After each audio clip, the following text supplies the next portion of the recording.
Have you ever had a fight over the thermostat in your... Wait a minute. Didn't we do this one already?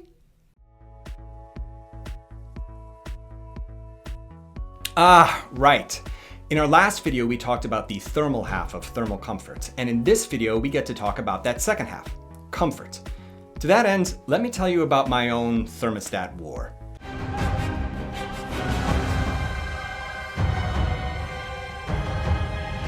When I was a senior in college, I had the opportunity to take a semester abroad and study in Edinburgh, Scotland. And while I was there, I had this Scottish roommate, Craig, who was this crazy tall, lanky guy with long blonde Viking hair, who was a very cool hang, but had this thing where whenever he was making his macaroni and cheese for dinner, he had to have all the windows in the kitchen open, which was totally fine in August when we all moved in. But dude kept doing it all through September and then October and into November, and eventually all the other guys in the flat who were not Scottish and me were like, Craig, it is freezing in here, you have got to close these windows.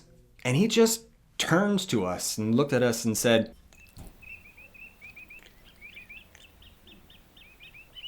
I didn't care what you're talking about, it's cracking outside. So why am I telling you this story, other than to show off my Scottish brogue? It's because it's a great example of the first two of the 6 factors that make up thermal comfort. The first factor is metabolic rate. Metabolic rate is the rate at which we turn the food that we eat into energy, and for our purposes, heat. Every individual has their own specific metabolic rate, which can be affected by a variety of factors, including but not limited to diet, exercise, personal experience with temperature, and genetic predisposition.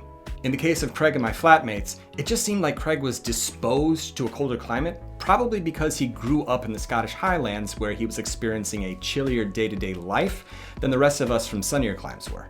This has some serious implications for the notions of home comfort. For one thing, what it means is that there's no objective standard for thermal comfort. If one person says they're too hot and the other person says they're too cold, there's nothing that we can turn to resolve that conflict. In that case, your personal experience is reality. What's going on in here? Why is it so hot? Someone fiddled with the thermostat. What? Who would do that? But if that's true, then why are we even talking about any of this? What's the point if everything is just subjective? 3 reasons. First, while personal preferences do vary, everyone fits into what is really a very narrow average range. The more we can build homes that meet that average, the more comfortable most people will feel, and the less energy that we will waste creating that comfort. Second, the building practices that allow us to efficiently keep buildings at 80 degrees are basically the same practices that allow us to efficiently keep buildings at 65 degrees. Third, the more that we can understand the physical factors of thermal comfort, the more that we can effectively empower people to find that comfort for themselves. For example, while we may not be able to just change our metabolic rate, we can adjust the second factor of thermal comfort, personal insulation, which is just to say, clothing. Could I be wearing any more clothes? When we're too hot or too cold, we can change what we wear to better suit our environment, which allows us to compensate for conditions that would otherwise make us feel uncomfortable. In the case of my flatmates and Craig, my flatmates and I first tried to adjust to the fact that our kitchen was freezing by putting on wool sweaters, wool being a good insulator that resists the flow of conduction. But sometimes our environments are too extreme for just clothing alone to make us comfortable. All right, that's all for today. For our next 2 videos, we're going to be looking at the 4 environmental factors that contribute to thermal comfort and really start to dig into some building science.